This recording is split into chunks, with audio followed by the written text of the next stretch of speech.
Hey, let me tell you a story. It is not about ghosts or monsters from fairy tales. It is about a place so cold and so quiet it can break a man long before he notices. The kind of place that hides on the edge of an industrial park where no one drives at night unless they are lost or desperate for work. The place was North Ridge Cold Storage, a massive warehouse of steel and frost on the outskirts of a small Midwestern town. It looked ordinary from the outside, a box of corrugated metal under sodium lights, but inside it was another world, a world of humming compressors and breath that turned white the second it left your lips. The man you are about to follow is Jason Hale, 32 years old, a guy who once dreamed about running his own food truck, but ended up stacking frozen pallets to keep his bills paid. He had lost a delivery job 3 months earlier, and the mortgage clock was ticking. North Ridge was the only place still hiring, especially for nights. Jason told himself it would be easy. Just count inventory, move pallets with the forklift, sign off on logs.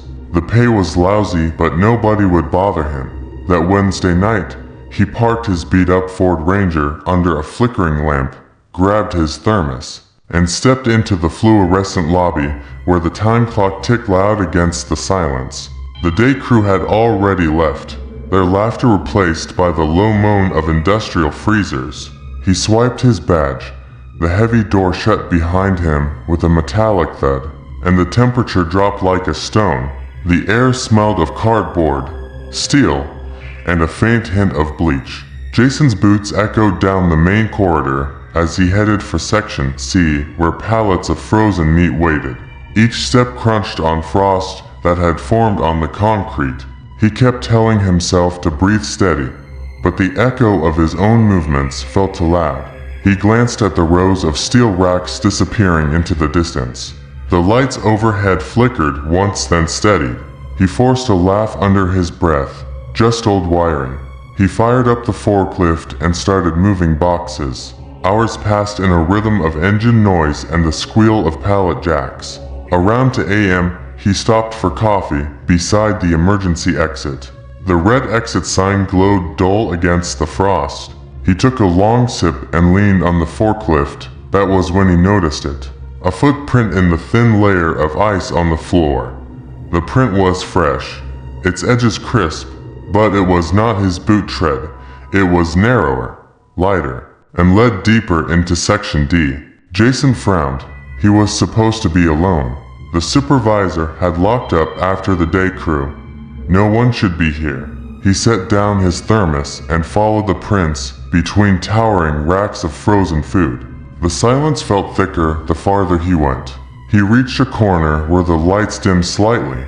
The footprints stopped near a stack of boxes and then disappeared, as if whoever made them had stepped onto a pallet and vanished. Jason's breath quickened. He told himself maybe a day worker had come back and he just had not noticed. But the time clock would have recorded that. He reached for his radio clip to his vest. The speaker hissed with static, but no voice answered. He tapped it. The static died. A faint sound reached him then. Not through the radio, but through the aisle itself. A soft scuff of movement, slow and deliberate, like someone dragging a boot across frost. Jason spun, his flashlight beam cutting through cold air. Nothing moved. The rack stretched in both directions, endless and silent. He decided to circle back toward the office. He took 3 steps and heard another. Behind him, perfectly timed but half a beat late. He stopped. The sound stopped. He started again. It followed again. He froze and listened. The freezer fans above droned on. But beneath that there was breathing. He was sure of it. Shallow. Careful. Trying not to be heard. Jason's heartbeat thudded in his ears. He moved toward the main corridor, faster now, his breath fogged in front of him. When he reached the junction between sections, every overhead light flickered, one after another, a wave of dimming that chased itself toward him. Then darkness swallowed Section D entirely. Jason cursed under his breath. He reached for the breaker panel by the wall.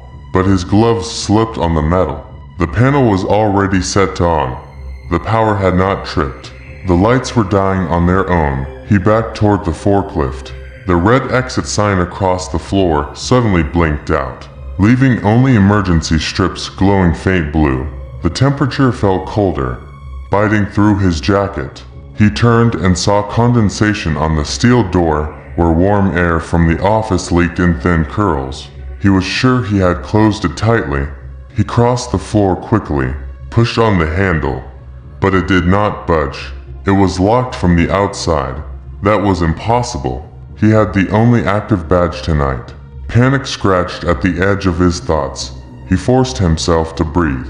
He told himself it was just a power fluctuation and a jammed lock. He would wait it out. He would stay near the office. But then, from the far end of Section C, came a faint metallic clatter, like a crowbar dropped on concrete. Jason flinched. The sound echoed and then died. He whispered to himself that maybe a box had shifted on a pallet, but deep down, he knew that was a lie. He grabbed a steel rod from the maintenance rack and held it like a bat. His breath sounded too loud in the silence. He took one step toward the noise and then stopped. The darkness ahead felt like a living thing, watching, waiting. He stayed still for a full minute before forcing himself back to the forklift. He climbed on, turned the key, but the engine only clicked. The battery was dead, or something had drained it. Jason swallowed hard. Somewhere in the dark, something moved again, slow and deliberate. It was no trick of the cold. He was not alone in Northridge cold storage tonight. Jason stood with a steel rod in his hand and told himself to think like a worker, not like prey. Inventory first, exit second, heat third.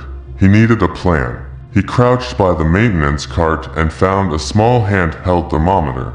The readout blinked colder than it should. Someone had lowered the set point for this zone. Prolonged exposure at this temperature would sap his strength, slow his reaction, make him sloppy. He rubbed his hands, felt the sting of blood returning to the fingers, then moved along the wall where frost had grown into thin white veins. He kept the rod low and the flashlight higher. Short controlled sweeps, no dramatic swings. Conserve battery. At the junction to Section B, he paused and listened. The fans above pulsed in a steady rhythm, a comfort and a threat. Because the noise could hide smaller sounds, he killed the flashlight for 3 breaths and let his ears lead.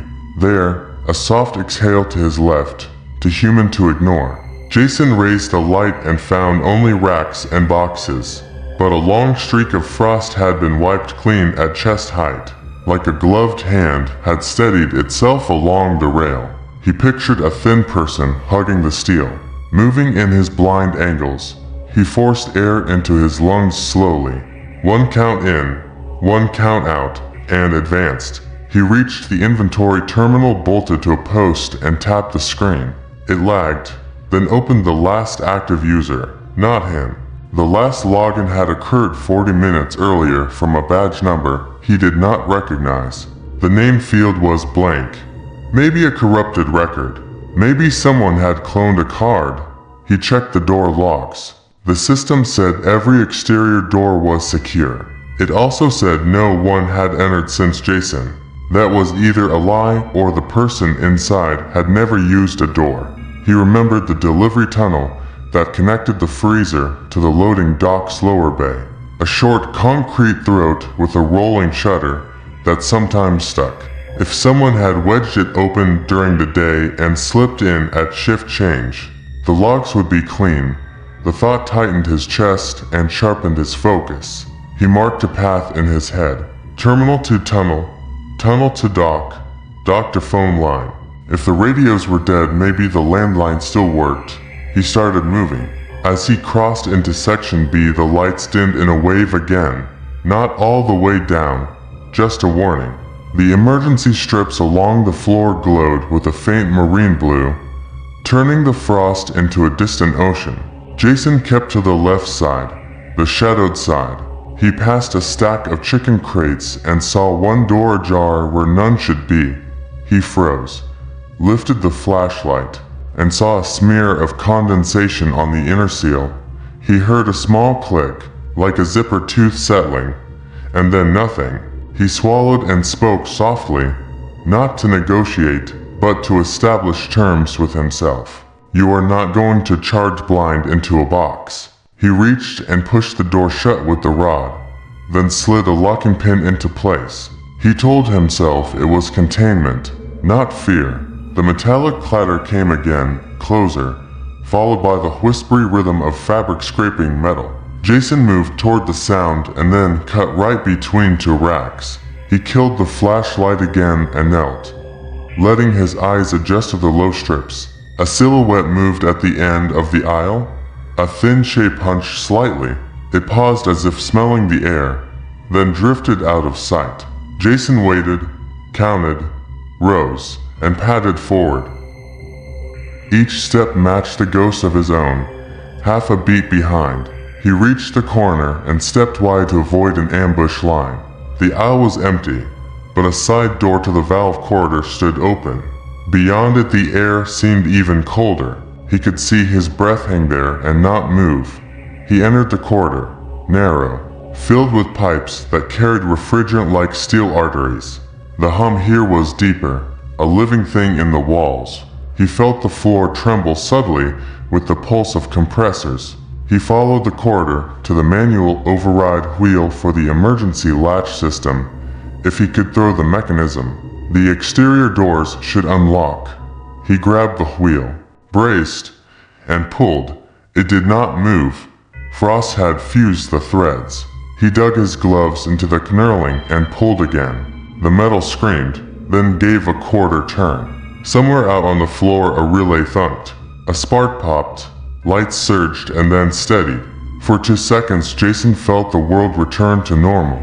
Then something hit the pipe above his head. A sharp tap that echoed like a knuckle on a hollow door. He ducked and spun. The corridor behind him was empty. His pulse climbed too fast. He recognized the onset of panic and fought it with counting. 4 in, for hold, for out. He eased back toward the floor and peered around the frame. A new set of footprints had appeared in the frost, lighter than his, paced almost playfully. They traced a circle around the valve corridor entrance and led away toward the delivery tunnel. Jason followed.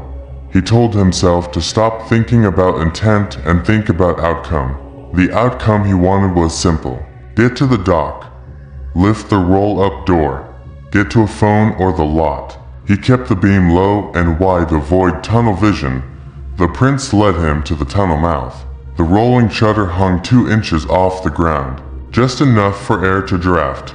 The padlock on the chain looked intact, but on closer look the hasp had been cut and shoved back into place to appear whole. A fast job by someone who knew the cameras on the dock only checked the door state, not the metal itself. Jason crouched and shone the light under the gap. The tunnel beyond was pure black. He slid the rod under, heard it scrape concrete. No splash, no debris. He lay flat, pressed his cheek to the cold floor, and listened. Far down the tunnel, he caught the faintest rhythm of breath again. Not labored, not frantic, measured and patient. The kind of breath that belongs to someone who has practiced waiting. Jason felt a rush of heat in his face. Anger, not fear. He stood, looped the chain off the eye, and lifted the shutter 3 feet. Not more, just enough. Then he stepped back and pointed the light in. The beam ate distance and found nothing. Only chalk-white walls and a thin ribbon of frost. He thought of chasing and chose not to, because chasing would move him away from the real objective, which was leaving. He turned for the dock and felt more than heard movement to his right. He swung the beam and saw a hand retreat behind a column, gloved, small, not a worker's hand. The hand did not flee far. It held there in the edge of the light as if testing him. Jason took 2 steps toward it and said in a steady voice that sounded like a man handling a customer complaint, "If you need help, we can walk out together." The hand vanished. The metal to his left rang once. Jason pivoted, to slow. A shape slipped past him at an angle. He stepped to follow and felt his boots skid on black ice. He went down hard on one knee. The shock drove air from his lungs, but the fall saved him. Because something passed through the space his head had occupied a second earlier. He rolled and came up behind a column, breathing shallow. He did not chase this time. He waited. He let the cold sharpen the world. The shape stalled to aisles away, then drifted back the way it had come. He registered the gait, a small hitch in the left step, a favoring of the right. He registered height, not tall. He registered speed, efficient, never rushed. This was not a panic thief. This was someone with a plan. Jason moved along a parallel out toward the dock. He reached the heavy push bar and shoved. The door did not budge. He looked down and saw a thin bead of ice welded the bottom seam to the threshold. Both sides of the frame had been misted with water and let to freeze. A crude but effective lock. He thought of heat. He needed a way to break the seam. He scanned the wall and found a portable space heater used by day crews for thawing frozen hinges. He yanked its cord toward an outlet and prayed the circuit would take it. The heater coughed, hummed, then threw a breath of warmth against the seam. He held it there, counted, watched the ice turn glassy. A soft chime behind him cut through the fan noise. He turned. The inventory terminal on the dock had lit and a line of text scrolled. System maintenance begins in 5 minutes. All zones cycle to deep freeze for compressor calibration.